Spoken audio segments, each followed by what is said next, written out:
एक बार फिर आप सभी को प्रभु यीशु मसीह के जीवित, पवित्र और सामर्थी नाम में जय मसीह की। जय मसीह की। धन्यवाद करते हैं प्रभु का एक और दिन प्रभु ने हमारी आयु में जोड़ा, विशेषकर ये पवित्र दिन जबकि उसके लोग मिल के जगह जगह कलीसिया के रूप में उसकी आराधना करते हैं, महिमा करते हैं, धन्यवाद करते हैं हर एक उन बात के लिए जो उसने हमारे जीवनों में की है।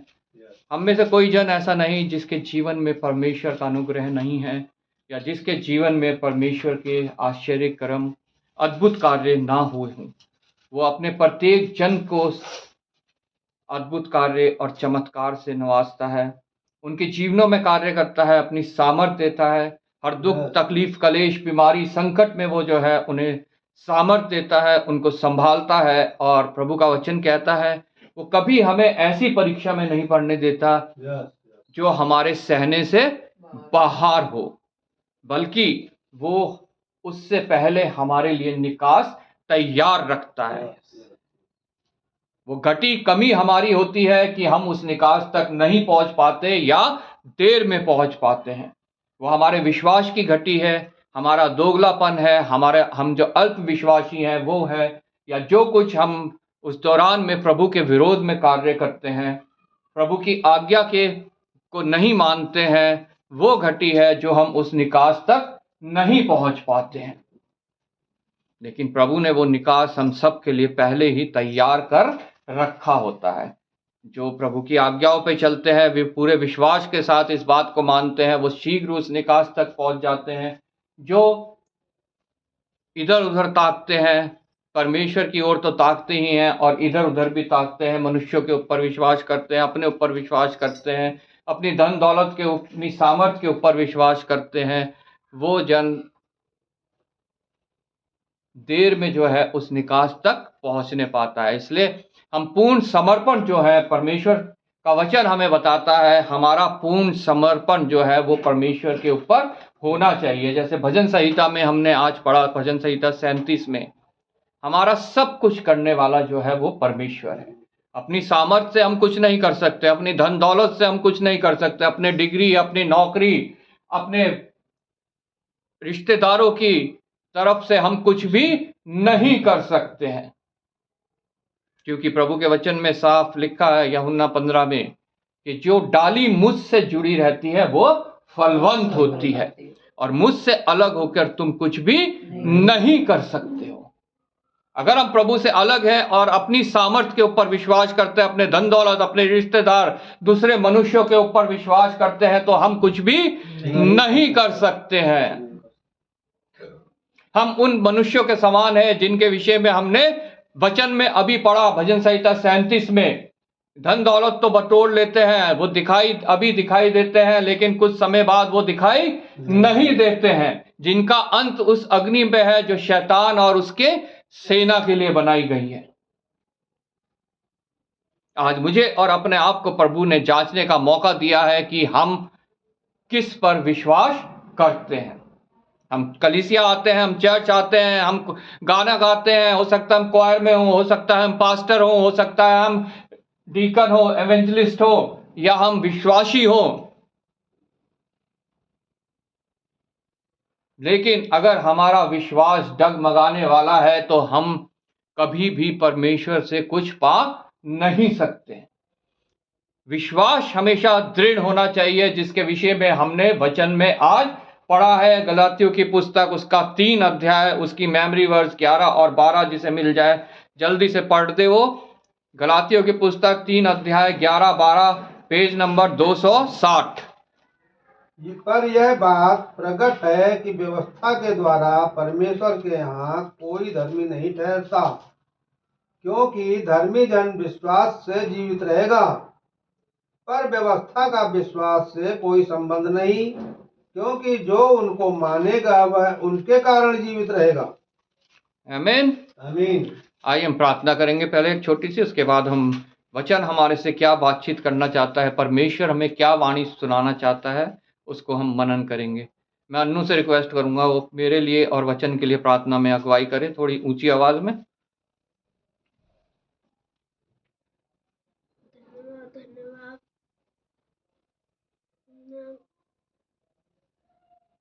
बिल्कुल को संभाल के रखा, धन्यवाद प्रभु। हालेलुया। आंटी को संभाल के रखा, इसलिए आपको बहुत धन्यवाद। हालेलुया। जो आज प्रार्थना हो रही है और वचन गा रहे हैं, इसलिए आपको बहुत धन्यवाद। धन्यवाद प्रभु। हालेलुया। ये छोटी सी दुआ आपके हाथों में सकता है। प्रभु यीशु के नाम से आमीन आमीन। जब भी प्रार्थना करें प्रभु यीशु के नाम से हम आमीन बोलेंगे, क्योंकि प्रभु का वचन हमें सिखाता है कि जो कुछ तुम मेरे नाम से मांगोगे वो स्वर्ग से मेरा पिता तुम्हें देगा। इसलिए प्रत्येक जन जब भी प्रार्थना करे, जब आमीन बोलने से पहले प्रभु यीशु मसीह के नाम से जो है उस प्रार्थना को मांगे। जब हम तीसरे अध्याय को पढ़ते हैं गलातियों की पुस्तक, में हेडिंग दी गई है व्यवस्था या विश्वास। आज हम व्यवस्था या विश्वास के बीच में अटके हुए हैं। मनुष्य व्यवस्था और या विश्वास के बीच में अटका हुआ है। वो फैसला नहीं कर पाता है कि वो व्यवस्था के द्वारा धर्मी ठहरेगा कि विश्वास के द्वारा धर्मी ठहरेगा। लेकिन जब हम वचन को पढ़ते हैं तो हम जानने पाते हैं कि मनुष्य धर्मी कैसे ठहरता है। हर एक मनुष्य का हृदय जो है, जैसा हमने हबक्कुक की पुस्तक उसके दूसरे अध्याय मेमोरी वर्स 4 में पढ़ा, देख उसका मन फूला हुआ है। ये वचन मेरे लिए बोल रहा है, ये वचन आप लोगों के लिए बोल रहा है, ये वचन संसार के सभी मनुष्यों के लिए बोल रहा है। देख उसका मन फूला हुआ है। मेरा मन फूला हुआ है, आप लोगों का मन फूला हुआ है। यह हमें जांचने की जरूरत है, अपने आप को देखने की जरूरत है। ये वचन जो बोल रहा है देख उसका मन फूला हुआ है, क्या मेरे लिए तो नहीं बोल रहा? क्या मैं घमंड से चूर तो नहीं हूं? अपनी किसी भी बात को लेके, अपनी सुंदरता को लेके, अपने धन दौलत को लेके, अपने परिवार, अपने बच्चों को लेके, अपनी नौकरी, अपनी डिग्री को लेके, किसी भी बात से मेरा मन फूला हुआ तो नहीं है? या मेरे धर्म के कार्य, मेरे अच्छे कार्य, मैं बहुत दान दक्षिणा करता हूं, बहुत चींटियों को खिलाता हूं, बहुत पक्षियों को खिलाता हूं, कुत्तों को खिलाता हूं, मनुष्यों के लिए भंडारे करता हूं, क्या मेरा मन फूला हुआ तो नहीं है? देख उसका मन फूला हुआ है, उसका मन सीधा नहीं है। प्रभु का वचन हमें साफ साफ बताता है कि हमारे मन में असाध्य रोग लगा हुआ है। ऐसा रोग जिसे संसार का कोई डॉक्टर ठीक नहीं कर सकता। कोई योगी, कोई स्वामी, कोई संसार का जन, फकीर, नाजिर, कोई भी उसे जो है वो चंगा नहीं कर सकता है। हमारे मन में असाध्य रोग लगा हुआ है और जिसकी चंगाई है सिर्फ परमेश्वर की ओर से। हालेलुया।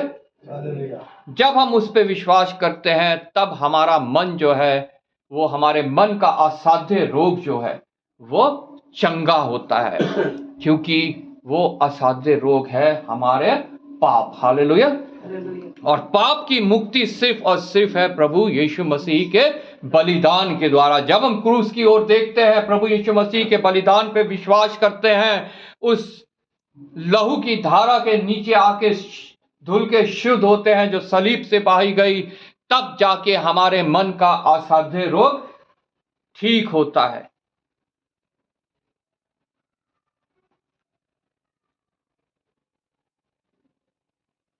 उसका मन सीधा नहीं है। आज मुझे और आपको अपने आप को जांचने की बहुत आवश्यकता है, बहुत आवश्यकता है। हमारा मन कैसा है? हमारा मन किन बातों के ऊपर लगा हुआ है? हम अपने सामर्थ्य पे, अपने कामों पे विश्वास करते हैं कि हम परमेश्वर पर विश्वास करते हैं। आगे लिखा है, परंतु धर्मी अपने विश्वास के द्वारा जीवित रहेगा। वो उसके घमंड के कारण नहीं, उसके फूले मन के कारण नहीं, उसके रोगी मन के कारण नहीं, जो सीधा नहीं है, बल्कि धर्मी जन विश्वास के कारण जीवित रहेगा। हालेलुया। हालेलुया। धर्मी जन विश्वास के कारण जीवित रहेगा। जब हम गलातियों की पुस्तक उसका 3रा अध्याय पढ़ते हैं, वहां पे संत पौलुस जो है गलातिया की कलीसिया को ये शिक्षा दे रहा है, ये समझा रहा है, जो आज प्रत्येक कलीसिया को सुनने की, समझने की और अपने जीवन में लागू करने की आवश्यकता है।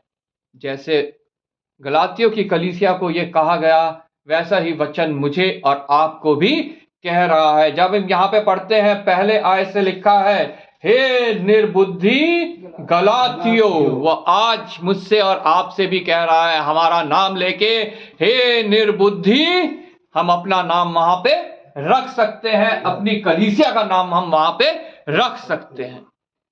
हे निर्बुद्धि गलातियों, किसने तुम्हें मोह लिया है? आज कलीसियाओं को भी, विश्वासियों को भी ये संसार जो है वो मोह रहा है, क्योंकि शैतान संसार की मोहने वाली चीजों को परमेश्वर के लोगों के बीच में जो है ला रहा है, ताकि उनको भी मोह ले, उनको भी संसारिक जीवन, शारीरिक जीवन जीने में मजबूर कर दे, उनके विश्वास को भी जो है वो कमजोर कर दे, उन्हें अल्पविश्वासी बना दे, उन्हें अविश्वासी बना दे।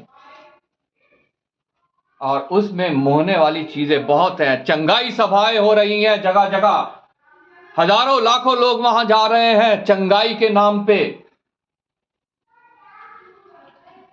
लोग अपने आप को अपोजल्स कह रहे हैं, प्रॉफिट्स कह रहे हैं, प्रोफेसी कर रहे हैं, जो वचन हमें साफ साफ बताता है कि आज के दिन में कोई प्रोफेसी नहीं कर सकता, आज के दिन में कोई भी अपोजल नहीं है, क्योंकि अपोजल की जो खासियत है वो वचन हमें सिखाता है। अपोजल कभी भी, जो प्रेरित थे, कभी भी उन्होंने किसी बात पे घमंड नहीं किया, कभी भी वो गाड़ियों में नहीं घूमे, कभी भी उन्होंने बैंक बैलेंस नहीं बनाया, कभी भी उन्होंने प्रार्थना करने के लिए पैसे नहीं लिए। लेकिन आज के अपोजल्स जो है वो ऐसा कर रहे हैं, लग्जरी गाड़ियों में घूम रहे हैं, बड़े बड़े होटलों में रुक रहे हैं, 5 स्टार 7 स्टार होटलों में रुक रहे हैं। उनको कोई बुलाए अपने किसी छोटी सी जगह पे तो 2 लाख 5 लाख रुपए ऐसे मांगते हैं। क्या प्रभु यीशु मसीह ने कभी ऐसा किया? या उसके किसी चेले ने ऐसा किया? प्रभु ने कहा, तुम्हें सेत में मिला है, सेत में दो।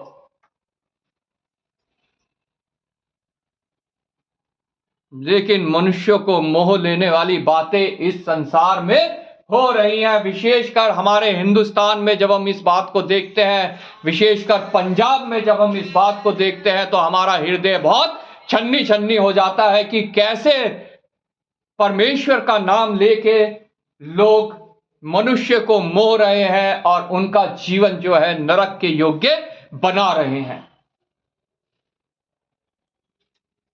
प्रभु का वचन कहता है, एक बड़ी भारी भीड़ गाते बजाते हुए नरक के द्वार की ओर जा रही है, क्योंकि उन्हें मोह लिया गया है शैतान के द्वारा, शैतान के लोगों के द्वारा। प्रभु का वचन हमें साफ साफ बताता है, शैतान भी ज्योतिर्मय फरिश्ते का रूप धारण करता है और उसके लोग भी ऐसा ही कर रहे हैं, जो शैतान से प्रेरित होके मनुष्यों को मोह रहे हैं। चंगाई सभा, प्रॉस्पेरिटी गॉस्पल, तुम्हारे बैंक बैलेंस आ जाएगा, अपना एटीएम कार्ड हाथ में ले लो, मैं प्रार्थना करूंगा, तुम्हारा बैंक बैलेंस बढ़ जाएगा, तुम्हारे फाइनेंशियल प्रॉब्लम खत्म हो जाएंगी, तुम्हारे को धन दौलत मिल जाएगी। लेकिन ये सब परमेश्वर के वचन के विरोध में है, परमेश्वर के विरुद्ध में है। तभी परमेश्वर का दास पौलुस वचन के द्वारा, परमेश्वर के द्वारा ये वचन पा के गलातियों की कलीसिया को समझा रहा है। आज वो मुझे और आप लोगों को समझा रहा है, किसने तुम्हें मोह लिया है। क्या आप लोगों को किसी ने मोह तो नहीं लिया इन बातों के द्वारा? यह हमें जांचने की बहुत आवश्यकता है।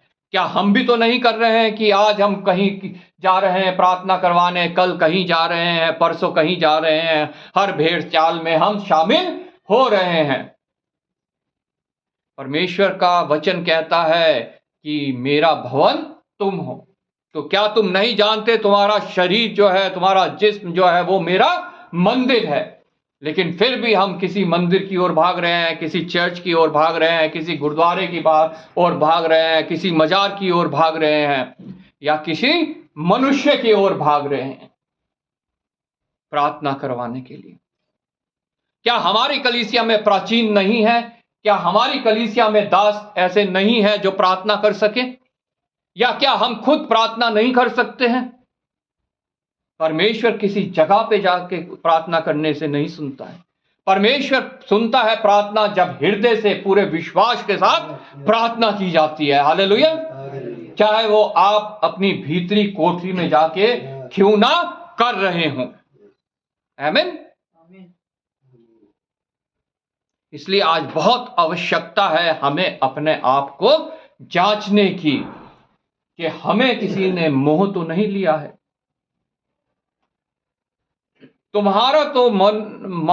तुम्हारी तो मानो आंखों के सामने यीशु मसीह क्रूस पर दिखाया गया। हालेलुया।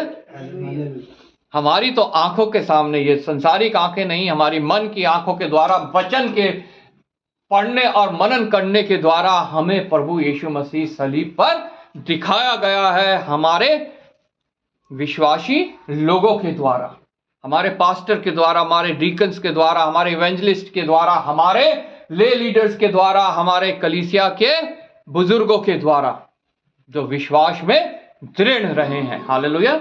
जिन्होंने विश्वास की अच्छी कुश्ती लड़ी है, जैसे पौलुस कहता है मैंने विश्वास की अच्छी कुश्ती लड़ी है। उनके द्वारा हमने प्रभु यीशु मसीह को सलीब पे लटका हुआ देखा है कि वो मेरे लिए, आप लोगों के लिए, पूरे संसार के लिए, सबके पापों को लेकर क्रूस पर लटक गया। लेकिन पाप क्षमा सिर्फ उसी के होते हैं जो इस बात पर विश्वास करता है। हालेलुया। तुम्हारा तो मानो आंखों के सामने यीशु क्रूस पर दिखाया गया। मैं तुमसे केवल यह जानना चाहता हूं कि तुमने आत्मा को क्या व्यवस्था के कामों से या विश्वास के समाचार से पाया? मेरे से और आपसे वचन ये सवाल कर रहा है। मैं तुमसे ये पूछना चाहता हूं, हमने आत्मा कैसे पाया है? प्रभु का वचन कहता है अगर तुम में पवित्र आत्मा, परमेश्वर का आत्मा नहीं तो तुम मसीह नहीं हो। क्या व्यवस्था के द्वारा हमने उस आत्मा को पाया या विश्वास के द्वारा पाया है? जब हम इस बात को जांचेंगे तो निश्चय हमने विश्वास के द्वारा पवित्र आत्मा को पाया है, क्योंकि व्यवस्था के द्वारा कोई पवित्र आत्मा को नहीं पा सकता। क्योंकि वचन में लिखा है जो एक भी व्यवस्था में चूक जाए तो मानो उसने सारी व्यवस्था में चूक गया है। और कोई मनुष्य इस पृथ्वी पे ऐसा नहीं है जो चला फिरा हो पृथ्वी पे, जिसने जन्म लिया हो सिर्फ प्रभु यीशु मसीह को छोड़कर, जिसने व्यवस्था को पूरा किया हो। हालेलुया। कोई मनुष्य ऐसा नहीं है। अगर हम एक जरा सा भी झूठ भी बोल देते हैं, बोल दे फोन आया किसी का, बोल दे कि घर पे पापा घर पे नहीं है, तो हमने व्यवस्था को, पूरी व्यवस्था को हमने तोड़ दिया। हालेलुया। इसलिए कोई मनुष्य जो है कभी व्यवस्था को पूरी नहीं कर सकता। व्यवस्था के द्वारा वो धर्मी नहीं ठहर सकता है। क्या तुम ऐसे निर्बुद्धि हो कि आत्मा की रीति पर आरंभ कर अब शरीर की रीति पर अंत करोगे? ये सवाल हो रहे हैं मुझसे और आपसे और प्रत्येक मसीही जन से। किसी अन्य जाति से सवाल नहीं हो रहे हैं, ये मसीही जन से सवाल हो रहे हैं। आत्मा के अनुसार हमने शुरू किया, क्या हम शरीर के अनुसार अब उसको खत्म करना चाहते हैं? अपने शरीर पे हम भरोसा करने लगे हैं, अपनी सांसारिक चीजों पे भरोसा करने लगे हैं।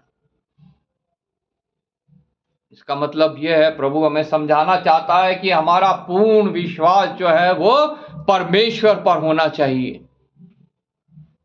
और जिसका पूर्ण विश्वास परमेश्वर के ऊपर है सिर्फ वो ही धर्मी ठहराया जाता है। हालेलुया। क्या तुमने इतना दुख व्यर्थ ही उठाया, परंतु कदाचित व्यर्थ नहीं। पहला एक सवाल है कि क्या तुमने इतना दुख व्यर्थ ही उठाया कि हम मसीह में आए। मसीह में आने के बाद हमें कितना कुछ सहना पड़ा, अपने परिवार का विरोध, अपने लोगों का विरोध, हमारे को कई बार जो है बहुत से अपने रिश्तेदारों को छोड़ना भी पड़ जाता है, बहुत सी संगति को छोड़ना भी पड़ जाता है, बहुत सी आदतों को छोड़ना पड़ जाता है, बहुत सी सांसारिक चीज़ों को छोड़ना पड़ जाता है, और कई बार लोगों की ताड़ना भी हमें सहनी पड़ जाती है, निंदा उनके लात घूसे थप्पड़ भी सहने पड़ जाते हैं। क्या इतना दुख हमने व्यर्थ ही उठाया? लेकिन पौलुस एक आश्वासन दे रहा है, तुमने ये व्यर्थ नहीं उठाया, परंतु कदाचित व्यर्थ नहीं जाएगा। ये सब तुम्हारा सहना तुम्हें उस स्थान तक लेके जाएगा जो प्रभु यीशु मसीह तुम्हारे लिए तैयार करने गया हुआ है। Hallelujah, hallelujah. जो तुम्हें आत्मा दान करता है और तुम में सामर्थ के काम करता है, वह क्या व्यवस्था के कामों से या सुसमाचार पर विश्वास करने से ऐसा करता है? हम व्यवस्था के कामों से नहीं बल्कि सुसमाचार पर विश्वास करने से बचाए गए लोग हैं। हालेलुया। इब्राहिम जो है, लिखा है आगे 6 आयत से, अब्राहम ने तो परमेश्वर पर विश्वास किया और यह उसके लिए धार्मिकता गिना गया। अब्राहम ने तो परमेश्वर पर विश्वास किया। मैं किस पे विश्वास करता हूं? किसी मनुष्य के ऊपर, किसी देवी देवता के ऊपर, किसी मूर्ति के ऊपर, किसी मजार के ऊपर, किसी भवन के ऊपर, किसी नदी, किसी पर्वत के ऊपर? मेरा विश्वास किसके ऊपर है?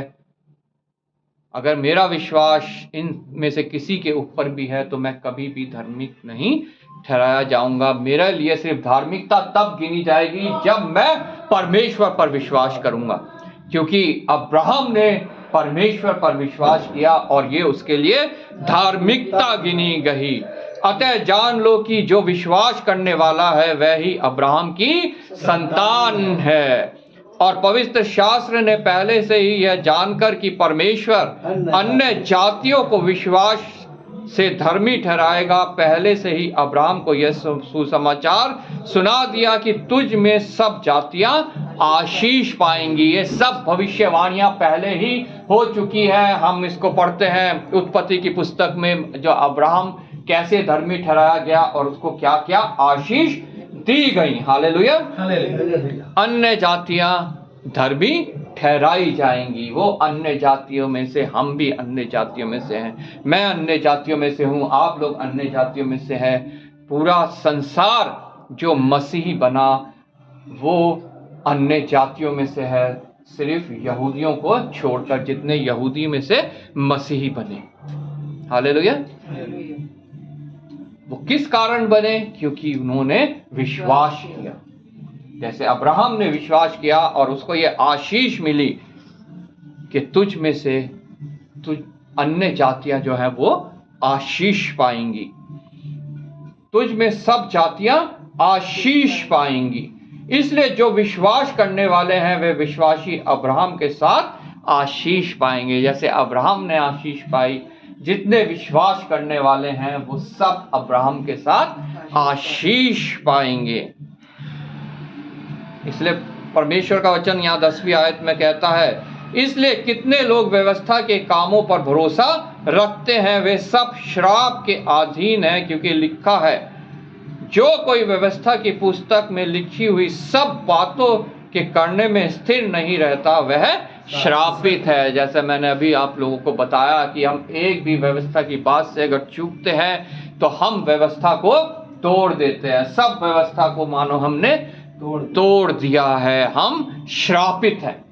अगर हम व्यवस्था की बातों पर विश्वास करते हैं तो हम श्रापित हैं, क्योंकि व्यवस्था अब विश्वास करने वालों के लिए नहीं है। पर यह बात प्रकट है कि व्यवस्था के द्वारा परमेश्वर के यहाँ कोई धर्मी नहीं ठहरता। हमारे अच्छे कार्यों के द्वारा, हमारे धर्म के कार्यों के द्वारा, हमारे सामर्थ्य के द्वारा, हमारे धन दौलत, डिग्री, जितनी बातें व्यवस्था में लिखी गई हैं उनके द्वारा मनुष्य कभी भी धर्मी नहीं ठहर सकता। 10 आज्ञाएं भी व्यवस्था में ही आती हैं। हम तो उन 10 आज्ञाओं को ही पूरा नहीं कर सकते हैं, तो बाकी व्यवस्था को हम कैसे पूरा कर पाएंगे? इसलिए प्रभु का वचन कहता है व्यवस्था के द्वारा कभी भी हम लोग धर्मी नहीं ठहर सकते, क्योंकि धर्मी जन विश्वास से जीवित रहेगा। अगर हम धर्मी अपने आप को कहलाते हैं तो हमें विश्वास रखना बहुत आवश्यक है, तभी हम जीवित रहेंगे। ये शारीरिक रूप में नहीं, आत्मिक रूप में, वो अनंत जीवन तक तभी हम पहुंचने पाएंगे। पर व्यवस्था का विश्वास से कोई संबंध नहीं, क्योंकि जो उनको मानेगा वह उनके कारण जीवित रहेगा। जो व्यवस्था को मानेगा वो व्यवस्था के कारण जीवित रहेगा, और उसका जीवन सीमित हो जाएगा सिर्फ ये 70-80 साल का जो इस पृथ्वी भर का जीवन है। जैसे शैतान का जीवन सीमित है, अंत में उसने उस अग्नि में जाना है जो उसके और उसकी सेना के लिए, उसके दूतों के लिए तैयार की गई है। और जो व्यवस्था पर विश्वास करेगा, व्यवस्था के द्वारा जीवित रहेगा, उसका जीवन भी जो है इस पृथ्वी पे खत्म हो जाएगा और उसका अंत उस अनंत मृत्यु में होगा जहां शैतान और उसके दूतों का, उसकी सेना का होना है। हालेलुया। इसलिए हमें अपने आप को आज जांचने की वचन के प्रकाश में बहुत जरूरत है कि हम किस चीज के द्वारा जीवित रहते हैं, विश्वास के द्वारा या व्यवस्था के द्वारा। आज हमें फैसला करना है कि हम जीवित किसके द्वारा रहेंगे। अगर हम चाहते हैं कि हम अनंत जीवन तक पहुंचे, अनंत काल के लिए परमेश्वर के साथ वास करने पाए, तो हमें विश्वास को चुनना बहुत आवश्यक है। अगर इस पृथ्वी भर के सुख सुविधाओं को चाहते हैं, यहाँ के हम भोग विलास को ही सिर्फ चाहते हैं और सिर्फ इस पृथ्वी भर में ही परमेश्वर से लाभ उठाना चाहते हैं, तो हम व्यवस्था को चुन सकते हैं, क्योंकि फिर अनंत जीवन हमारा नहीं है। यहाँ हमारा शरीर हो सकता है बहुत आनंद उठाए, लेकिन जब ये शरीर खत्म होगा वहां जाके हमें अनंत दुख दर्द सहना पड़ेगा। स्वर्ग में कोई दुख दर्द नहीं है। जितने दुख दर्द हम यहाँ पे मसीही होके विश्वास में रहते हुए सहते हैं, वो सब हमारे खत्म हो जाएंगे। हमारे आंख के आंसू वो पोंछ डालेगा। वहां भूख नहीं होगी, प्यास नहीं होगी, कोई दुख नहीं होगा, कोई दर्द नहीं होगा। हम सब लाजर और उस धनी व्यक्ति की कहानी को जानते हैं। लाजर जब मरा तो अब्राहम की गोद मतलब स्वर्ग में पहुंचा, और जब वो धनी व्यक्ति मरा तो वो कहां पहुंचा? उस आग में जहां रोना है, दांतों का पीसना है, प्यास है, जहां का कीड़ा कहीं मरता नहीं। वो दर्द में था, दुख में था, लेकिन लाजर को कोई दर्द, कोई दुख नहीं था। वो स्वर्ग में जब पहुंचा तो वहां सब उसके दुख खत्म हो गए। उसे कोई चिंता नहीं थी, कोई दुख नहीं था, कोई तकलीफ नहीं थी। लेकिन उस धनी व्यक्ति को चिंता थी, दुख थी, तकलीफ थी। कहता है लाजर को भेज दे कि अपनी उंगली मेरे डुबो के मेरे मुंह में पानी लगा दे कि मेरा मुंह गीला हो जाए। उसे चिंता थी, तकलीफ थी कि मेरे भाई जो है वो पृथ्वी पे है, उनके पास जो है यहां से भेज दे ताकि वो बच जाए। लेकिन लाजर को कोई दुख, कोई चिंता, कोई तकलीफ नहीं थी। हालेलुया। इसलिए हमें भी इस संसार में दुख उठाते हुए लाजर की तरह अब्राहम की गोद में पहुंचना बहुत आवश्यक है। हालेलुया। प्रभु आपको इस वचन के द्वारा आशीष दे। परमेश्वर का धन्यवाद।